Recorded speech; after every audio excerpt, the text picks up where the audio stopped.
morning. Happy Sunday. Out here at Iron House Gym with Bojangles Coffee. And I would love to say that this is my first time cheating this week. But, like any good spouse, I've been cheating quietly all week. So, today, we are a one-man show.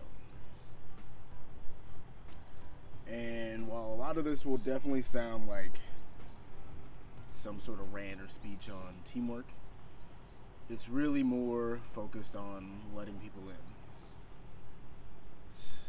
in. In most of my time, one of the things that I struggle with most are letting people in. I am 100% a-okay with letting people in to a certain point. And for a while, it seems like those people are in super close. But it's not close enough.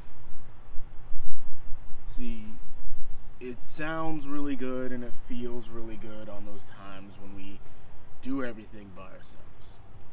When we get things done all by ourselves. You feel like a badass. You feel like this is how it's just supposed to be. And you can go that way for a while. You can do a lot of things by yourself, for sure. But you'll start to kind of wear away at yourself. You'll be more irritable, you'll be more distant, and then you'll lose that productive edge.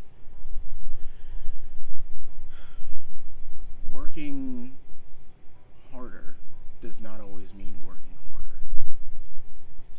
Being more successful does not always mean working more.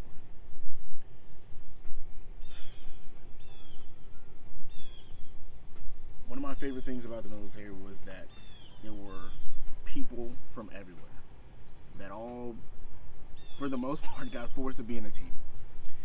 And the great thing about that was that everyone brought something in from everywhere else. You could be from a completely different lifestyle, and more often than not, you were from the person standing right next to you. And you all had different things to bring to the team, which is kind of the point of all this. We're all these human Legos capable of building an infinite amount of structures. And together, we can do just that. But alone, individually, we're just in the way, and we're annoying as hell to step on. So, you have to, for some, you have to set aside your pride and your stubbornness and to start being part of a team, to start letting people in. And there's a lot of times that we don't even realize that we've been doing this. You might value someone's opinion a lot, so you start to ask them questions. You might go to someone and ask how they did something.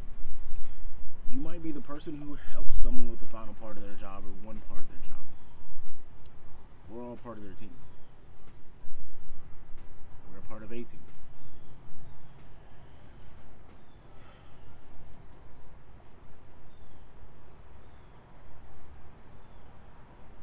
And there's absolutely nothing wrong with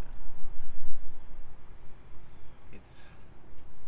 It's alright to be a part of the team. It's more often than not preferred. For whatever reason, we've all built this thought process that it's more ideal to be strong alone. It's more ideal to be alone. And that's not necessarily the case. We can't do all this by ourselves. And if it was that simple, well, there probably wouldn't be pushing 8 billion people in the world. Because, I don't know if you know this, but it takes 2 people to, yeah.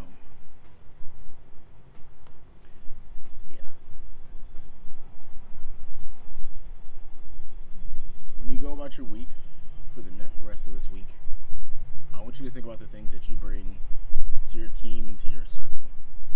The good and the bad. What are the pros and cons of having you around? Can you increase those pros? Can you add new skills? Can you mitigate those cons? And can you kind of either make it more worth it or make them more tolerable and lessen the way?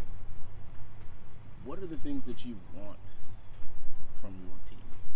And again, I'm using team in a very, very broad sense.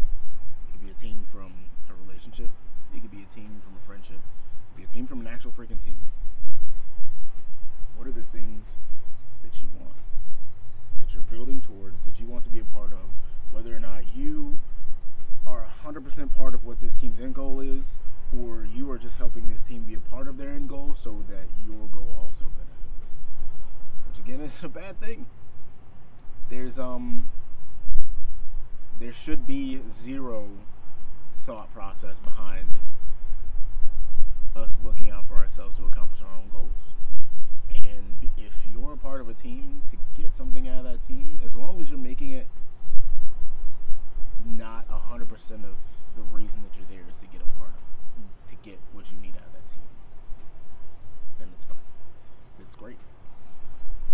But if you're there just to kind of mooch, just to reap the benefits of that team, no. All successful relationships are symbiotic. All permanent successful relationships are symbiotic. So, if you're not bringing anything to the table, you don't have any right to take anything off. Sit at the table, look at it.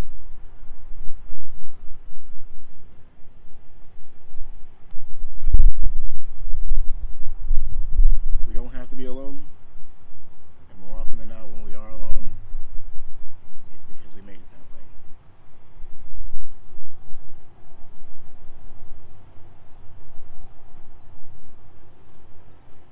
I picked up, since I moved here, on a lot of growth because the entire thought process was to make roots, to be a part of a community and part of a team.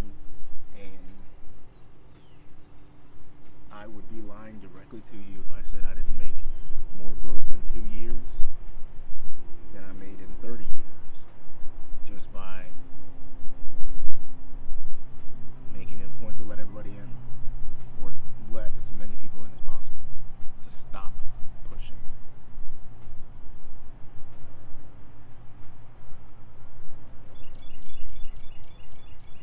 We're accustomed to pushing people away and to thinking that everyone is out to get us. That's not the case. There are more good people than there are bad. There are more people who are willing to help than there are who are willing to hurt.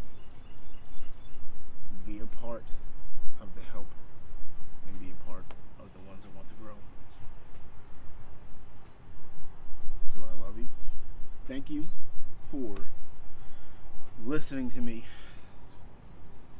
for watching, and if there's anything that you would like to add, definitely let me know.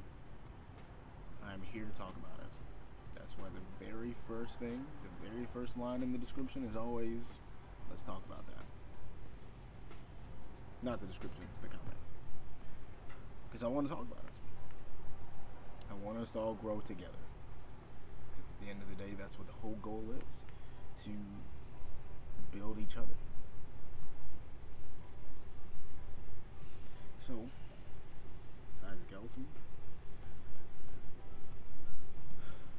Show this to somebody if there was anything out of it that you took away from it, good or bad.